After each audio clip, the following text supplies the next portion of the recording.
अस्सलामुअलैकुम वरहमतुल्लाहि वबरकातुहू। आप सभी को रमदान मुबारक। आप सबका खुशामदीद करती हूँ। Ahmed Al Maghribi perfumes presents रौनके रमदान पावर्ड बाय सियाफा डेट्स। तो आज हमारे साथ है हमारे अनस साहब। आज हम बात करेंगे शबे कदर के ऊपर। तो प्लीज आप आइए हमारे साथ और हमारी ऑडियंस को बताइए कि आज रात की क्या अहमियत है और इसे कैसे गुजारा जाए। तो चलिए चले प्लीज।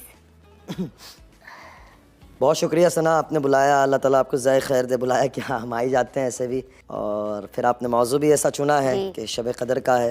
अल्लाह ज़ाय खैर दे आपको। जी बहुत शुक्रिया। एक्चुअली मैं ये आपसे जानना चाहती थी क्योंकि पहले मेरे भी जहन में ये था कि ये स्पेशली एक दो रातों को ही लोग ज़्यादा तवज्जो देते हैं कि बस यही बड़ी रात है, लेकिन देखा जाए तो ज़्यादा रातें आती है इसके अंदर, है ना। 5 रातें आती है, जिसके अंदर 29 भी ईद की जो चांद रात होती है वो भी बड़ी रात में काउंट होती है। वो लैलतुल जायज़ा कहते हैं उसको। जी।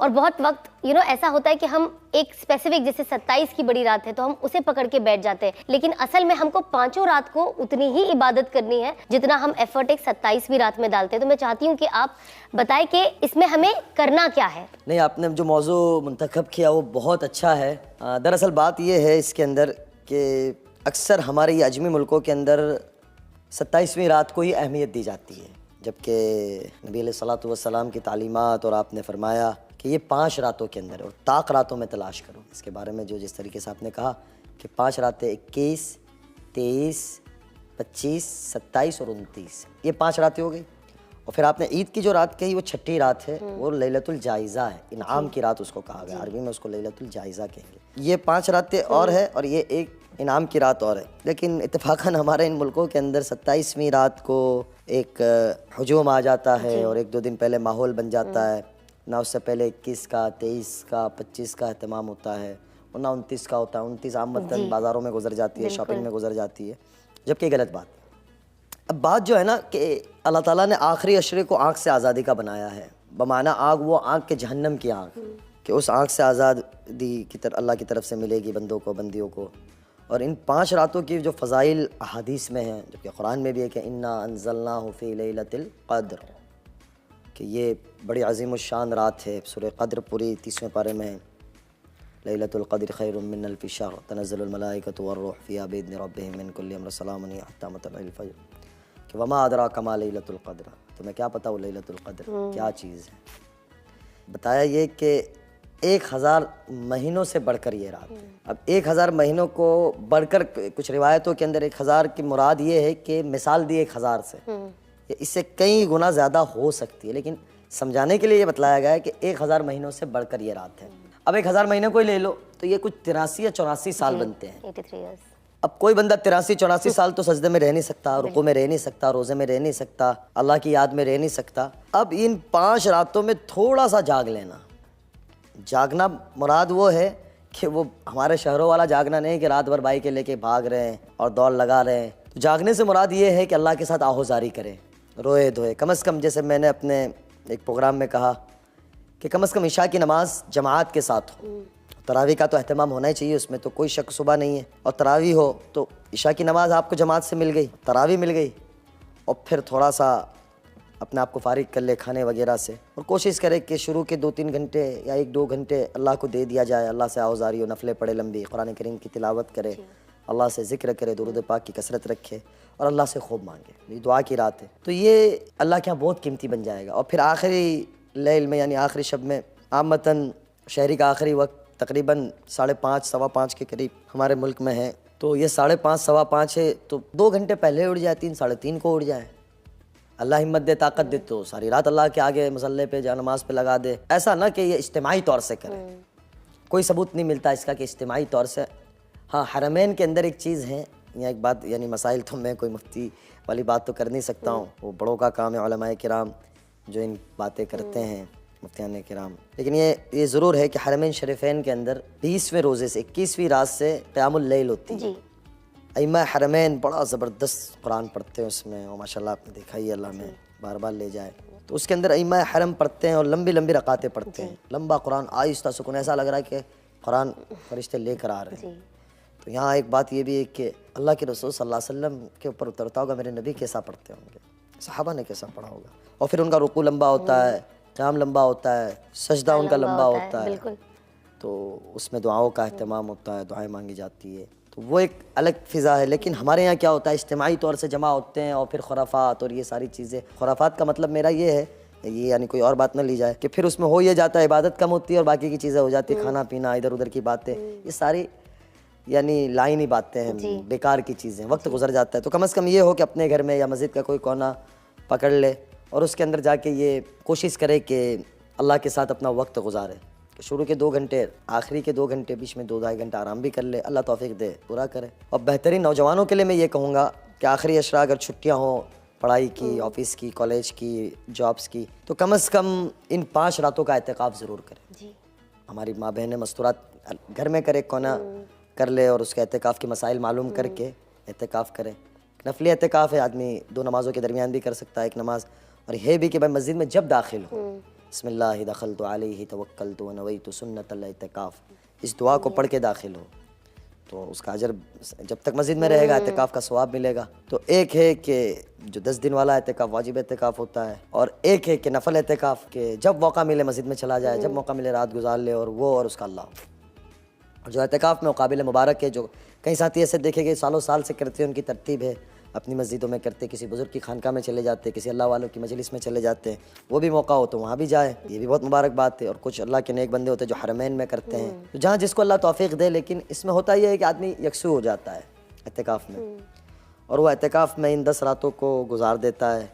अब सारी ज़िंदगी तो खाना पीना, खेलना कूदना लगाई है, सोना, तो वो मस्जिद में होता है, वो माहौल भी होता है, फरिश्तों वाला माहौल भी होता है, तो वक्त भी अच्छा गुजर जाता है, चीज़ें भी अच्छी गुजर जाती है। तो कोशिश करें कि नौजवान हैं और छुट्टियाँ हैं तो उसको अल्लाह के घर में गुजारे। अगर नहीं है तो कम से कम इन 5 रातों में असर से लेके फजर तक मस्जिद में गुजारे, अपने इफ्तार का निज़ाम कर ले, शहरी का निज़ाम कर ले, फजर के बाद आ जाए, जॉब पे जाने से वक्त आ जाए। तो ये जो बात आपने पूछी थी कि ये 27 के ऊपर ख़ास नहीं है, अल्लाह के रसूल सल्लल्लाहु अलैहि वसल्लम ने फरमाया, अलग अलग रिवायत है कि ये सारा साल होती है, फिर किसी जगह है कि सिर्फ रमज़ान मुबारक में होती है। और सहीहतन रिवायत में ये है कि इन 5 रात शब कदर को तलाश करो, इन 5 रातों में, ताक रातों में, आखिरी अशरे की 21, 23, 25, 27, 29, इसके अंदर थोड़ी देर का जाग लेना। और फिर ये भी है, मैंने अक्सर उलमा से बड़ों से सुना, अल्लाह के रसूल सल्लल्लाहु अलैहि वसल्लम पुरानी उम्मतें जो गुजरी है पिछली, उनके बारे में सहाबा से जिक्र करते थे कि 1000 साल की उम्रें होती थी और फलां ने इतने ही साल अल्लाह की इबादत में गुजार दिए, इतने साल गुजार दिए।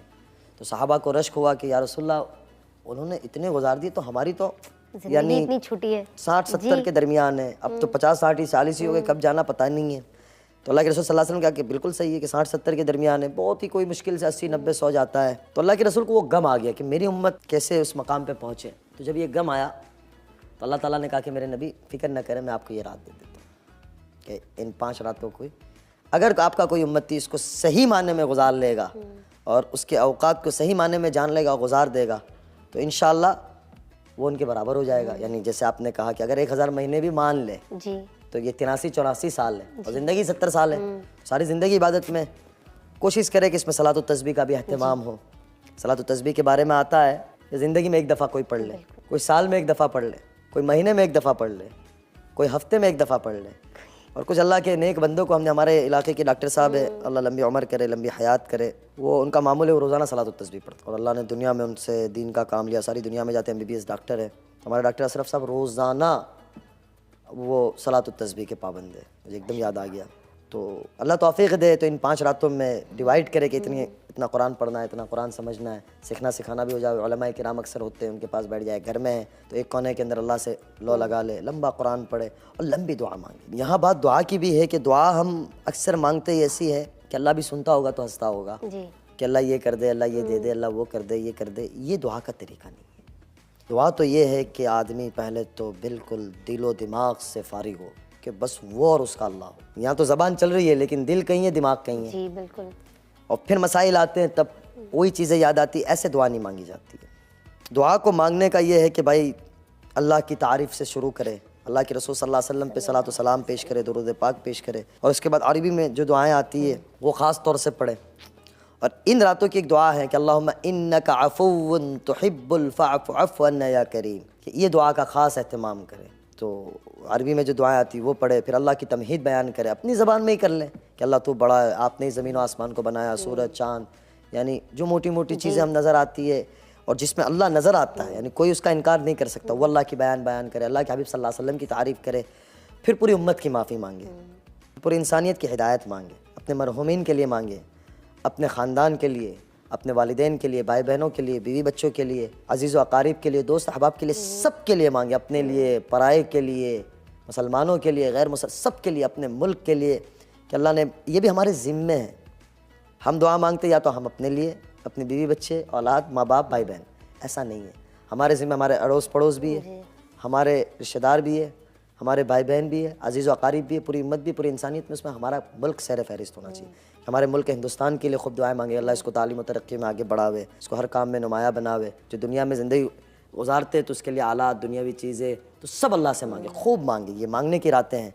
तो इस तरीके से लंबी दुआएं मांगे, फिर आखिर में तो अल्लाह से अपनी ज़ात की तौबा इस्तग़फ़ार खूब करे कि अल्लाह मैं मुजरिम बंदा हूँ, मैं गुनहगार बंदा हूँ, कि अल्लाह तू माफ़ ही कर दे, अगर तूने माफ़ न किया तो मैं किधर जाऊँगा, अगर तूने माफ़ नहीं किया तो मैं किधर जाऊँगा। हमने अपने बड़ों को अक्सर देखने की तौफीक हो कि लंबी दुआएं मांगे, और ऐसा नहीं 1-2 दिन, 4 दिन, 1 हफ्ता, 10 दिन, पूरा साल उनका ये मामूल होता है कि 3 साढ़े 3 बजे उठ जाएंगे, लंबी नफलें पढ़ेंगे, 1-1.25 घंटा, फिर अल्लाह से लंबी आधा पौना, तो रश्क आता है कि ये इतना क्या मांगते होंगे। और ऐसा नहीं एक दिन का, पूरा 12 महीने, सारा साल ये मामूल होता है।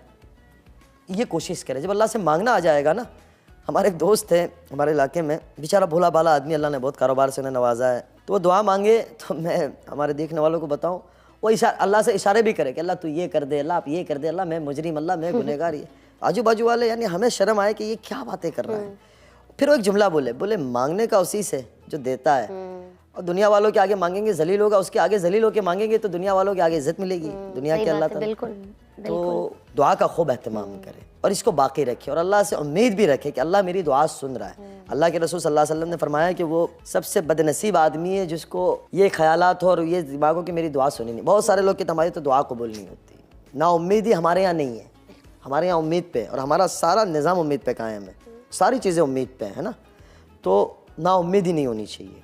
तो इन रातों के अंदर सबसे पहले तो इसका सही इस्तेमाल, सही कदरदानी, औकात को तकसीम करना, लाइनी बुरी बातों से नुकसानदेह और टाइम ज़ाय होने वाले औकात से बचना चाहिए, और इबादत का सही तरतीब बना के गुजारनी चाहिए। अक्सर हिस्सा सजदे सुजूद में हो, कुरान पढ़ने में हो, और अल्लाह के आगे आहुजारी में। तो ये मोटी मोटी बातें मेरे जहन में आ गई। स्पेशली बड़ी रातों में बहुत बार हम देखते हैं कि बहुत सारी चीज़ें सर्कुलेट होती है, चाहे वो व्हाट्सएप पे हो, चाहे हमारे घर में हो।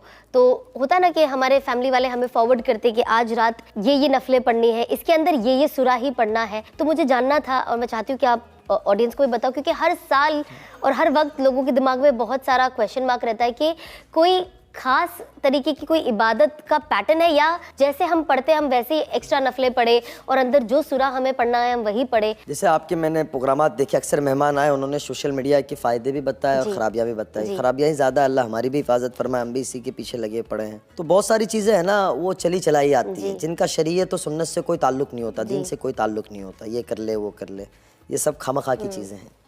तो इनका इन चीज़ों से दूर दूर तक कोई लेना देना नहीं होता। हाँ, ये ज़रूर है कि कुछ बुज़ुर्गों की तरतीब है, कुछ उनकी बताई हुई तरतीब है, कुछ सहाबाए किराम का तरीका मिल जाता है, जैसे सलात और तस्बीह है, नेक लोगों का अमल है।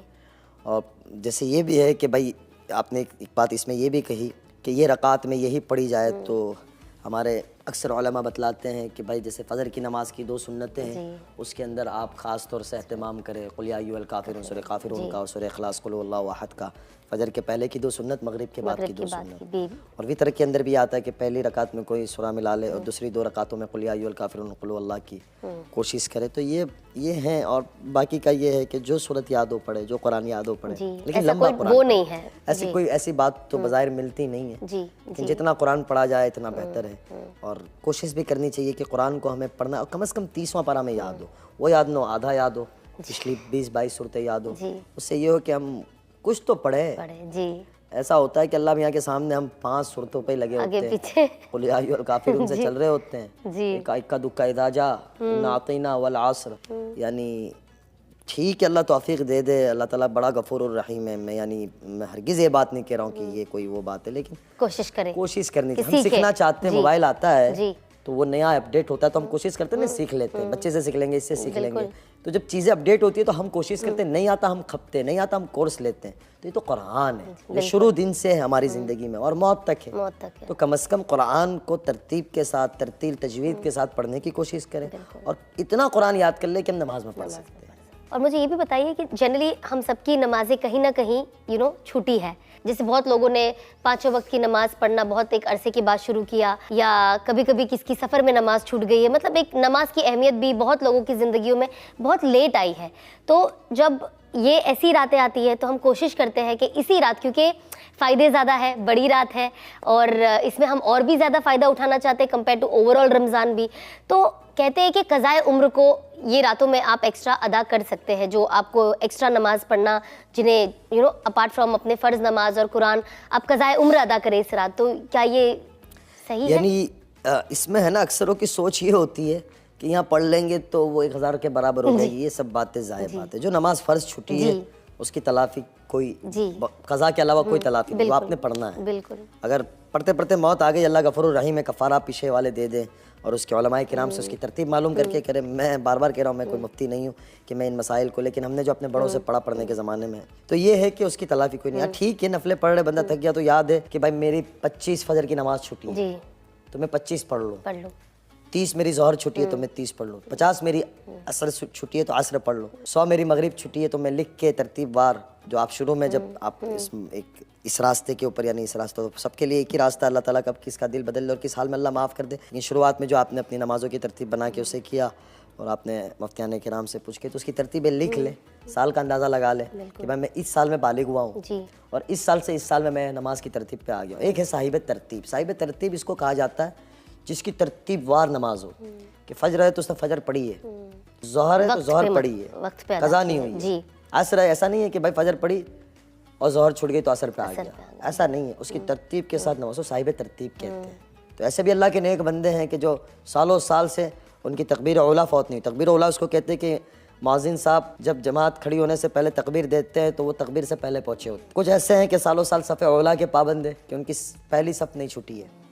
कुछ ऐसे हैं कि जो फ़र्ज़ नमाज उनकी नहीं छूटी है सालों साल से। अल्लाह हमें भी इन नेमतों की तौफ़ीक़ नसीब फरमाए और इनसे अमाल करने वाला बनाए। तो बहरहाल ये पढ़ सकते हैं कि अपनी एक अंदाज़ा लगा कर, ऐसा तो है नहीं कि अगर छुट्टी है तो 50-50 छुट्टी है तो 50-50 कितनी हो गई, 250 तो हो गई तो 250 तो पढ़ेगा नहीं। तो ऐसा नहीं कि इन्हीं रातों में, अदरवाइज भी जितनी पढ़ सकते हैं। तो ये भी पूछना है, हमेशा हर साल मैंने जैसे देखा है, मेरे पास ये बहुत सवाल आते हैं लेडीज़ की तरफ से। हमारी जो मस्तूरात है उनके लिए जो कुछ होती है, जो बच्चों की वजह से हमेशा मैसेज करते हैं कि हम जैसी इबादत कर सकते थे अब बच्चों की वजह से कर नहीं पाते, एक्स्ट्रा थकान हो जाती है, या फीडिंग मदर्स होते हैं। तो जाहिर सी बात है ऐसे टाइम पे जब इतनी बड़ी रात आती है तो दिल में एक वो होता है कि हम क्या करें, हम कैसे पढ़ें। तो आप ये दोनों तबकों का मुझे दोनों प्रॉब्लम्स वाली लेडीज़ के लिए आप मुझे बताएं। जी, आपने ये जो 2 बातें कही, हर घर का ही सवाल होता है ये। इसमें जो दूसरी बात उससे मैं शुरू करूँ कि जो बहन अय्याम में है, दिनों में है, तो उनको तो अल्लाह ने इजाज़त दे दी है रोज़ों की अपने मसाइल अपने अपने एतबार से जिस तरीके से उलमा को मानते हो, जिस मसालिक के साथ चलते हो, वहाँ मालूम करके उसकी रोज़ों की क़ज़ा वगैरह है, नमाज़ों की तरतीब। लेकिन वो दुआ तो ज़रूर मांग सकती है, दुआ के लिए तो कोई पाबंदी नहीं है, तौबा इस्तिग़फ़ार तो ज़रूर कर सकती है। तो वो भी इस रात को अपने आप को खपावे। बहुत सारे ये होते हैं कि भाई नमाज माफ़ है तो छोड़ ही दो, ऐसा नहीं होना चाहिए। कम से कम थोड़ा वक्त दे दे और अल्लाह के सामने दुआएं मांगे अपने आप को थोड़ा सा तस्बीहात जितना साफ़ कर सकते हो, यानी कपड़े वगैरह अपने साफ़ हो और अल्लाह के सामने बैठ जाओ, अल्लाह के हुजूर दुआएं मांगे, दुआएं पढ़े, इस्तिग़फ़ार करे, तो वो भी इंशाअल्लाह इस अजर में शामिल हो जाएंगे और अल्लाह ताला उन्हें भी दे देगा। अल्लाह तो गफूरुर रहीम है। दूसरी जो बात पूछी कि बच्चे छोटे होते हैं या बीमार होते हैं या घर का काम का लोड होता है, रात में बच्चों का होता है। हमारे मशाइख की तारीख़ देखते हैं ना, उनके घरों की दास्तान, तो वो सारी रात खपाते थे, बच्चे उनके भी थे। मैं बहुत दूर नहीं जाता, अभी माजी चंद सालों पहले हज़रत मौलाना ज़करिया साहब रहमतुल्लाह अलैहि नव्वरल्लाहु मरक़दहु फ़ज़ाइल अमाल जिन्होंने लिखी है, तो हज़रत शेख ख़ुद लिखते हैं फ़ज़ाइल अमाल में कि मेरे घर की मस्तूरात इसकी कोशिश में होती है, और सब ने ये सुना भी होगा, पढ़ा भी होगा कि घर के कामों के साथ, बच्चों की मशगूली के साथ और मेहमानों के साथ 15-20 पारे हंसते हंसते पढ़ लेते थे। वो तकसीम होता था कि रात के 2 घंटे आप होंगे, फिर आप होंगे, फिर आप होंगे, सारी रात तकसीम की होती थी। तो 5 रातें निकालनी है हमें, बच्चे भी हैं, छोटे भी हैं, ऐसा तो है ही नहीं कि पूरी रात ही बच्चे परेशान करते हैं।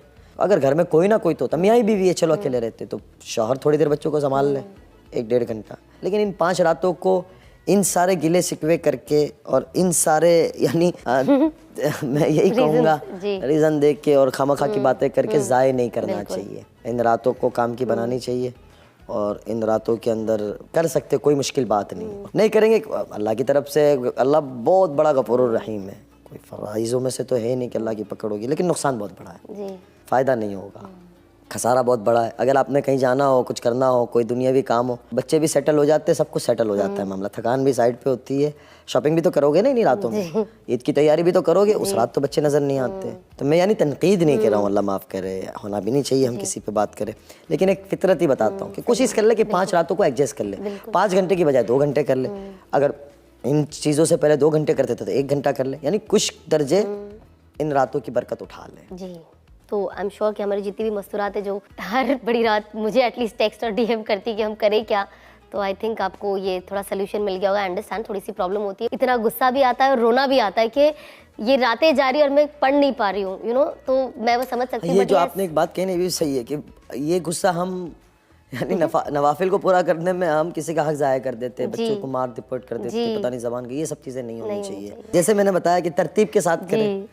आजकल 7 बजे मगरिब इशा हो जाती है, 8:30 बजे तरावी वगैरह, 9:30 पकड़ लो, 10 बजे पकड़ लो, 10 बजे के बाद 2 घंटे बच्चों को दे दें, 10 से 12 खाना वगैरह, घर वालों को ये तरतीब बना के फिर 12 बजे अल्लाह के हुजूर खड़े हो जाएं, 12 से 2 कर लें जी, फिर 1-1.5 घंटा आराम कर लें जी, 3:30 बजे फिर अपनी सहरे की तैयारी या फिर कुछ आखिर में करनी है, 1 घंटा फिर 3:30 से 4:30 दे दे, 4:30 से 5:30 पौना घंटा मिल जाता है। तो अमतन इन 5 रातों के अंदर कोशिश करनी चाहिए कि सहरे की तैयारी भी हम पहले से करके रखें, या हल्की कर ले सहरी के, इतना हमारा किचन में वक्त ना जाया हो। ऐसा ही है कि हम, और ऐसे भी रमज़ान मुबारक में मेरे वालिद, आपने तो देखा ही है कि वो आमतन बहुत नाराज़ होते हैं कि असर के वक्त, असर के बाद खास तौर से इफ्तारी में कि ये पहले कर लो, ये मांगने का वक्त है जी, बिल्कुल इफ्तारी का वक्त जो है ना, अल्लाह माफ़ फरमा, में इफ्तारियों में वो किचन में से आवाज़ें आ रही होती, ये ले लो, वो ले लो, दस्तरखान से आवाज़ें आ रही होती। आपने एकदम सही कहा, क्योंकि जब हमारे घर में, मैं खास तौर पे सबको बताना चाहूँगी कि जब हमारे घर पे इफ्तार का वक्त होता है और जब मैं भजिया तलती हूँ तो मेरे ससुर तो वो कहते नहीं नहीं बैठ जाओ, तो मैं हमेशा कहती हूँ पापा नहीं, फिर भजिया ना गर्म नहीं होगी, पापा कहते ठंडी खा लेंगे, ये वक्त है दुआओं के कबूल होने का, गर्म भजिए खाने का नहीं। तो आई थिंक ये एक बहुत अच्छी चीज़ मैंने आपके यहाँ पे आपके अब्बू से सीखी, जो हमारे जहन में एक होता है कि इफ्तार है तो गर्म होना चाहिए सब एकदम, यू नो, कि आप अपने मुंह में डालो तो सब कुछ एकदम सेट, जैसे हम जनरली खाना पसंद करते हैं। बट ये भी एक नया नज़रिया मैंने चीज़ों को देखा कि हाँ, ठंडी भी खा लो तो कोई फ़र्क नहीं पड़ता। तो आई थिंक घर के मर्दों को भी कहीं ना कहीं वो सहूलत घर की औरतों को देना ज़रूरी है कि अगर दस्तरखान पे कोई चीज़ ठंडी रहे तो वो ज़्यादा इम्पोर्टेंट नहीं है, इम्पोर्टेंट है कि हम इस वक्त को ज़ाया ना करें जो दुआ कबूल होने का वक्त है। यानी ये सपोर्ट आना चाहिए। नहीं, बिल्कुल, तो ये चीज़ ये बहुत ज़रूरी है। और सबसे बड़ा यानी सुबह से मैदा खाली होता है, पेट खाली होता है, और फिर हम एक साथ डालते गरम ठंडा पता नहीं क्या कुछ। कोशिश करनी चाहिए खजूर हो, हल्का पानी हो, कोई हल्का शरबत हो, जूस हो, और हल्का फुल्का ले ले मगरिब के बाद, अपने आप को सुकून दे। उलमाए किराम की इस पे बहुत सारी इफ्तार के तरीके की बातें हैं, उसको सुनना भी चाहिए, उस पर अमल भी करना चाहिए। लेकिन ये ख़ास तौर से ये जो इफ्तारी का 5 रातें तो है ही है, लेकिन पहली रमज़ान से आखिरी रमज़ान तक ये अल्लाह रोज़ाना आता है, अर्श माला से अल्लाह ताला निदा लगाते हैं। और रमज़ान की रातों में ख़ास तौर से आसमानों पे ऊपर नुज़ूल होता है, कौन है हिदायत मांगता है, कौन है खैर मांगता है, कौन है रिस्क मांगता है, मैं देता हूँ। तो वो शहरी में या सोने में गुजार देते हैं, और इफ्तार का वक्त बाज़ार में शॉपिंग में या लाने ले जाने में या देने में, या तो फिर किचन के ऊपर सेटल करने में, ये करने में, ये सारा फजूल है। कम से कम 20 मिनट इफ्तार से पहले, 25 मिनट, अल्लाह तौफीक दे, आधा पौना घंटा मांगे, लेकिन 20 मिनट अल्लाह से खूब रो लेते हैं। और फिर अगर है ये मिजाज तो फिर मगरिब पढ़ ले, सुकून से मगरिब के बाद खाएं। फिर ये होता है कि वो दुआ में लगते हैं तो बोले सुकून से इफ्तारी करते तो इधर फ़र्ज नमाज जारी होती है। बिल्कुल। तो ये भी ना हो कि ये दोनों चीज़ों का ख्याल रखा जाए, एहतमाम किया जाए। तो ये मांगने का महीना है, अल्लाह को मनाने का महीना है, अल्लाह के बंदों के करीब होने का महीना है, सदका फ़ितर भी है, उस पर इंशाअल्लाह आगे मौका मिला तो हम बात कर लेंगे। तो ये 5 रातों की बहुत अहमियत है, जो गुजर गई है, जो बाकी है, कि कदरदानी कर लें, और जितना रमज़ान बाकी अल्लाह से मांग ले, पता नहीं ज़िंदगी आगे नसीब होता है या नहीं। जी बिल्कुल। अल्लाह जज़ाए खैर दीजिए आप। जज़ाए खैर, थैंक यू सो मच। आपने बहुत बहुत अच्छी बात की। और ये जो रातें होती है, आई थिंक ये जो बड़ी रातें होती है, हर इंसान कहीं ना कहीं हम सबका इल्म इतना कोई स्ट्रॉन्ग है नहीं, हम सब सीख ही रहे हैं। और दीन एक ऐसी चीज़ है जो आई थिंक हम मरते दम तक सीखते ही रहेंगे, है ना। हर एक नई चीज़ में हम दीन को एक नए तरीके से देखते हैं। तो ये जो स्पेशल रातों के बारे में बात थी, ये सबसे ज़्यादा ज़रूरी इसलिए थी क्योंकि हर इंसान सोचता है कि वो कहाँ से इल्म हासिल कर ले और कहाँ से जानकारी हासिल कर ले कि वो इन रातों को कैसे बिताए। तो आई एम श्योर कि आपको आज के हमारे इस एपिसोड के ज़रिए आपको बहुत कुछ सीखने मिला होगा और समझने मिला होगा। एंड इस पे हम तवज्जो भी दें एंड इस रात को हम सिर्फ और सिर्फ अल्लाह को याद करते हुए गुजारे। हमारे लिए सबसे इंपॉर्टेंट रिस्क हलाल मांगे। देखिए, रिस्क तो हम सबके नसीब में है। ऐसा रिस्क दे जिसका कयामत के दिन कोई पकड़ ना हो, वसी रिस्क दे, कोई सवाल ना हो। तो बस इस रात को प्लीज़ ज़ाया ना करें और इसका खूब फ़ायदा उठाएं। कहते हैं ना, हम अपॉर्चुनिटी का फ़ायदा कैसे उठाते हैं। ये रात भी हमारे लिए जन्नत जाने की अपॉर्चुनिटी है। ये जन्नत जाने की ये रात हमारी चाबी है। तो बस क़यामत के दिन अल्लाह करे हमारे हाथ में, सीधे हाथ में ही डिग्री आए और हम जन्नत की तरफ मुस्कुराते हुए भागे और हम चिल्लाते हुए भागे कि हम कामयाब। तो चलिए अब चलते हैं मेरे किचन में एक क्विक इफ्तार रेसिपी के लिए। Welcome to my kitchen. Well, आज तो मैं इस किचन में अकेली हूँ, लेकिन आज जो मैं बनाने वाली हूँ वो इतना माइंड ब्लोइंग डिश है। आप सबको वैसे ही ये बहुत ज़्यादा पसंद है, आप लोग खाते भी हो। हर किसी के घर में पूरे रमज़ान रहता ही रहता है, इफ़ नॉट 15 दिन तो हमें इसकी ज़रूरत होती है, विच इज़ दही वड़े। तो हम एक क्लासिक दही वड़ा तो बनाऊंगी, बट साथ ही साथ आज हमारे दही वड़े में एक छोटा सा ट्विस्ट वो है कि आज जो मेरे वड़े होंगे वो स्टफ्ड होंगे।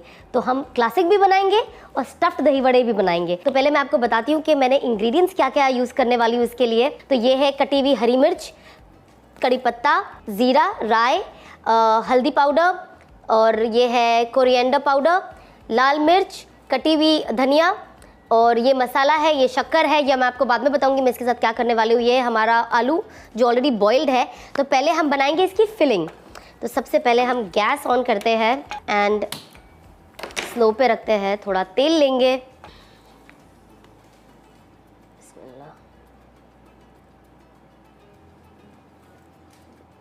ओके।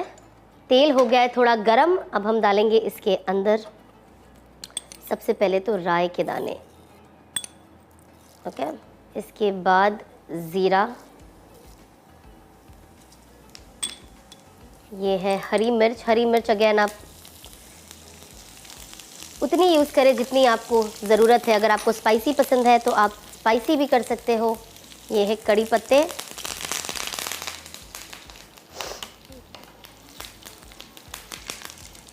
पहले आप कुछ भी कर ले, जब तेल गरम होता है तो राई ज़ीरा ये उड़ता ही है। अब मैं डाल रही हूँ इसके अंदर हल्दी,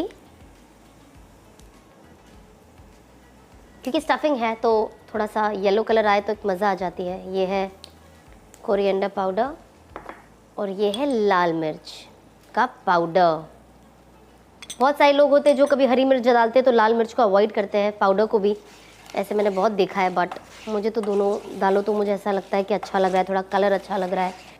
अब हम डालते हैं ये जो हमारा आलू है जो बॉइल्ड है, बिस्मिल्लाह, ओके। ये लो, हो गया। अब हम करते हैं इसे मिक्स। अगर आपको यही टाइम पे भी अगर ऐसा लगता है कि कुछ चीज़ कम नज़र आ रही है या आपको थोड़ा और इसे कुछ भी डालना है, चाहे वो हरी मिर्च हो, लाल मिर्च हो, जो भी आपके पाउडर्स हो, जो भी आपके मसाले हो, आप हमेशा एक्स्ट्रा ऐड कर सकते हैं ये टाइम पे जब आप ये बना रहे हो।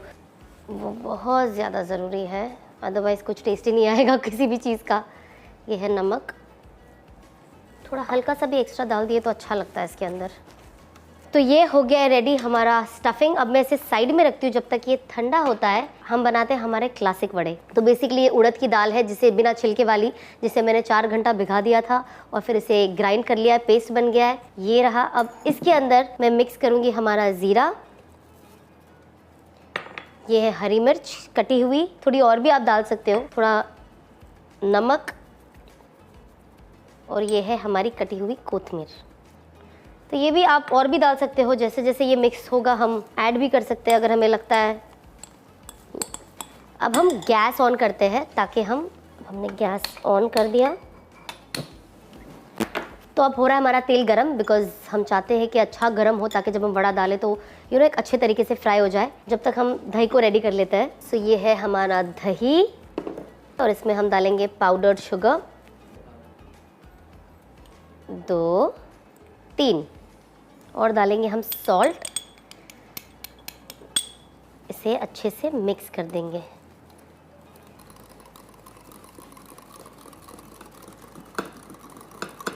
तो जब तक हमारा तेल गर्म हो रहा है हम आपको बताते हैं, जैसे आपका वड़ा इसमें फ्राई हो जाएगा, आप वड़े को निकाल के पानी में डालोगे और पानी के अंदर हम डालेंगे थोड़ा सा हींग और सॉल्ट। ये है सॉल्ट जो हम ये पानी तैयार कर रहे हैं, बिकॉज अब जैसे वड़े अंदर फटाफट फ्राई होंगे हम उसे निकालेंगे और इस पानी में डालेंगे। और ये है हींग जो हम यूज़ करेंगे बहुत थोड़ा। ओके, अब हमारा तेल हो चुका है एकदम गरम। मैंने इसे कर दिया स्लो पे मैं पूरे वड़े डालूंगी, उसके बाद में करूँगी उसे फास्ट। मैं तो चम्मच भी यूज़ कर रही हूँ फिलहाल, बिकॉज जिन्हें डर लगता है कि तेल उड़े या ये कुछ, वो आप चम्मच यूज़ कर सकते हैं। बाकी जिन्हें चाहिए वो हाथ भी यूज़ कर सकते हैं। और मैं चम्मच इसलिए यूज़ कर रही हूँ ताकि सबका शेप एक ही जैसा रहे, मुझे अंदाज़ा हो। वाह, देख रहे हो आप कैसे स्विमिंग कर रहे हैं हमारे वड़े अंदर। नाइस। ऐसे आप सीधा छोटे छोटे प्यारे प्यारे वड़े आप बनाए। थोड़ा स्पीड में डालिएगा बिना तेल उड़ाए, बिकॉज यू डोंट वांट कि आपका वड़े जल जाए एक साइड से। अब ये गोल्डन हो रहा है तो हम यूज़ करते हैं ये चम्मच, और जहाँ पे आपको लग रहा है गोल्डन कलर आ गया है आप उसे फ्लिप कर दो, दूसरे साइड पे कर दो, ताकि उसका दूसरा तरफ भी गोल्डन होना शुरू हो जाए। वाह, look at it, so beautiful. जैसे ये हो जाएंगे मैं इसे डालूंगी पानी में जो मैंने रेडी किया है विथ हिंग एंड सॉल्ट। मैं कभी कभी जब ऐसे तलती हूँ तो तली हुई वड़े को भी साइड रख देती हूँ, बिकॉज मुझे अच्छा लगता है ऐसे भी खाना इसे। तो ये हो चुका है रेडी। अब हम इसे निकालती हूँ मैं इस पानी में। अच्छे से तेल को खाली कर लो। तो बिस्मिल्लाह। अगर आपको ऐसा लगता है कुछ तो आप साइड में से दूसरे प्लेट में भी इस चम्मच से निकाल सकते हैं, देन आप इसे पानी में डाल दीजिए अलग से। अब मैंने इसे भिगो दिया है पानी में ताकि एकदम से सॉफ्ट स्पंजी हो जाए। जैसे कि आपने पहले देखा था कि मैंने जो ये फिलिंग है इसे बना के रख दिए थे ठंडे होने। अब ये ठंडे हो चुके हैं तो मैंने इसके छोटे छोटे बॉल्स बना लिए हैं। अब हम इसे क्या करेंगे, ये जो हमारा बैटर है इसके अंदर इसे भिगोएंगे, क्योंकि ये ऑलरेडी छोटे छोटे हैं। इसको ऐसे डाल दीजिए। चलो, I think I have to use my हाथ फॉर दिस, बिकॉज ये एकदम ओके। अब हमने इसको पूरी तरीके से कवर कर लिया है इस बैटर में वड़े के। अब हम डालेंगे इसे तेल में। गैस को स्लो रखिए जब तक आपके पूरा ये आप डाल ना दो, बिकॉज इसके अंदर भिगाना बैटर में थोड़ा चिपक भी जाता है, तो ऐसा ना हो कि आपके जो वड़े हैं वो जल जाए। सो गैस को हमेशा स्लो पे रखो, स्पेशली जब भी आप रेडी कर रहे हो आपका डिप, एंड देन आप तेज़ पे रखो और उसे जल्दी बनाओ, नो प्रॉब्लम, क्योंकि आपकी नज़र होती है। ये देखिए कितना फास्ट ये ब्राउन होते जा रहा है। देखिए कितना ब्यूटीफुली ये गोल्डन हो चुका है एक तरफ। तो जो हमने इस वड़े को भिगा के रखा था पानी में, अब हम इसे डालेंगे हमारे इस प्लेट में। आपको सबसे पहले तो इसके अंदर जो पानी है एकदम सॉफ्टली इसको प्रेस करना है ताकि आराम से ये निकल जाए। नाइस। वाह, मैं खुद ही अपने आप को नाइस बोल के मोटिवेट करते रहती हूँ ताकि मुझे एक मोटिवेशन मिले कि मैं अच्छा काम कर रही हूँ, वरना समझ में नहीं आता है। नाइस, बहुत अच्छी बात है ये, गुड। अब मैं डालूँगी इस पे सबसे पहले तो दही जो हमने बनाई थी, जो मैंने आपको पहले बताई थी। बिस्मिल्लाह।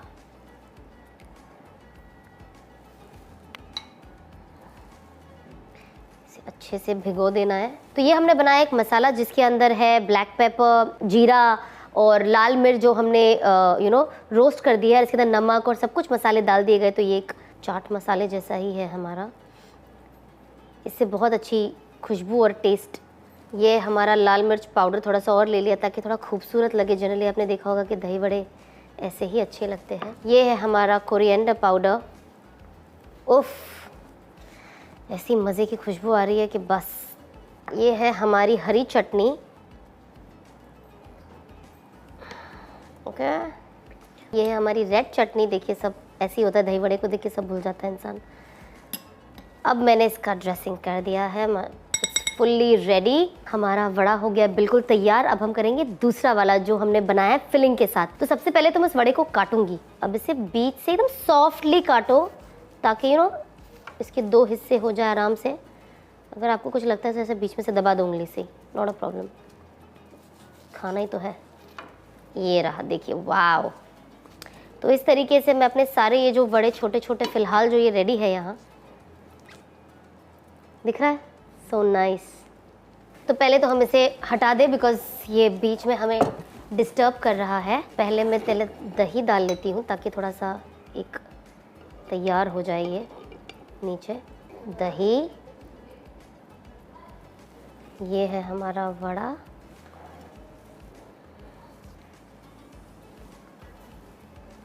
नाइस। तो ये जो हमने पहला मसाला इसमें डाला था, हम इसमें भी डाल रहे हैं थोड़ा।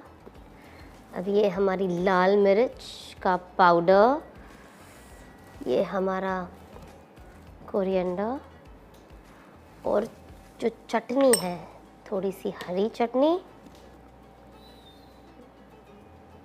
और ये है थोड़ी सी लाल चटनी। नाइस, लाल अच्छा लग रहा है। That's it. अब हो गए हमारे दोनों भी दही वड़े तैयार, क्लासिक और फिलिंग वाले। इसके ऊपर अगर आपको और चाहिए आप और भी दही ऊपर डाल सकते हो। आप इसकी जो ऊपर की ड्रेसिंग है आप अपने हिसाब से यू कैन इंक्रीज, या कोई चीज़ आपको नहीं पसंद वो आप निकाल सकते हो, but this is how we make it. So it looks lovely. इंशाल्लाह इफ्तार में बहुत मज़ा आएगा इसे खाकर। तो ज़रूर ट्राई कीजिएगा आप भी हमारी ये डिश अपने इफ्तार में, और हमें ज़रूर कमेंट सेक्शन में बताइएगा कि अगर आपने ट्राई किया तो आपको ये कैसा लगा, स्पेशली फिलिंग वाली, बिकॉज क्लासिक तो हम सभी बनाते हैं बट फिलिंग वाली ज़रूर बताइएगा। मुझे तो बहुत मज़ा आया इसे बनाकर, and I can not wait to have it और टेस्ट करना। I am waiting to eat. तो yes, thank you so much for watching us, and इंशाल्लाह I will see you next episode एक नए मेहमान के साथ और एक नई इफ्तार डिश के साथ। बिस्मिल्लाहिर्रहमानिर्रहीम। दोबारा आपकी खिदमत में हाजिर है। रोज़ाना जो बातें होती हैं माशाल्लाह, उसके बाद कोई ना कोई एक वज़ाइफ या दुआ या करने के अस्कार बतलाए जाते हैं और बताते हैं। कोशिश है कि ये इन बातों को करते करते अल्लाह ताला सबसे पहले इन सिफ़ातों को, इन दुआओं को, इन अमाल को अल्लाह इनकी, मेरी और हम तमाम की ज़िंदगी में ले आएँ। तो आज सब क़द्र पे बात हुई मग़फ़िरत और रहमत वाले महीने में, आँख से आज़ादी वाले महीने में। अल्लाह बड़ा गफ़ूरुर रहीम है, अल्लाह बड़े माफ़ी को पसंद फरमाते हैं। दुआओं का महीना है और दुआओं की रातें हैं। तो एक दुआ ख़ास तौर से इन या आखिरी लम्हात में और आखिरी साथ में मांगनी चाहिए, वो ये है कि अल्लाह के रसूल सल्लल्लाहु अलैहि वसल्लम इसका अहतमाम फरमाते थे, अल्लाहुम्मा इन्नका अफ़ुव्वुन तुहिब्बुल फ़अफ़ु अफ़्व अन्ना या करीम, अल्लाहुम्मा इन्नका अफ़ुव्वुन तुहिब्बुल फ़अफ़ु अफ़्व अन्ना या करीम। कि अल्लाह तू माफ़ करने वाला है, माफ़ी को पसंद फरमाता है, अल्लाह तो हमें भी माफ़ फरमा दीजिए। तो इस दुआ का सब अहतमाम करें। अल्लाह मेरी आपकी रमज़ान की तमाम इबादत, दुआ, ज़िक्र, रोज़ा, ज़कात और जितने भी हमने अमाल किए वो अल्लाह ताला कबूल फरमाए, और अल्लाह अपनी रज़ा का ज़रिया बनाए, अपनी खुशनुदी का ज़रिया बनाए, और हमारी नजात का और जन्नत में जाने का सबब ज़रिया बनाए। आप सब अपना ख्याल रखें। ज़िंदगी रही फिर मुलाकात होगी। अल्लाह आप सबका हामी नासिर हो। अस्सलामु अलैकुम व रहमतुल्लाहि व बरकातुहू।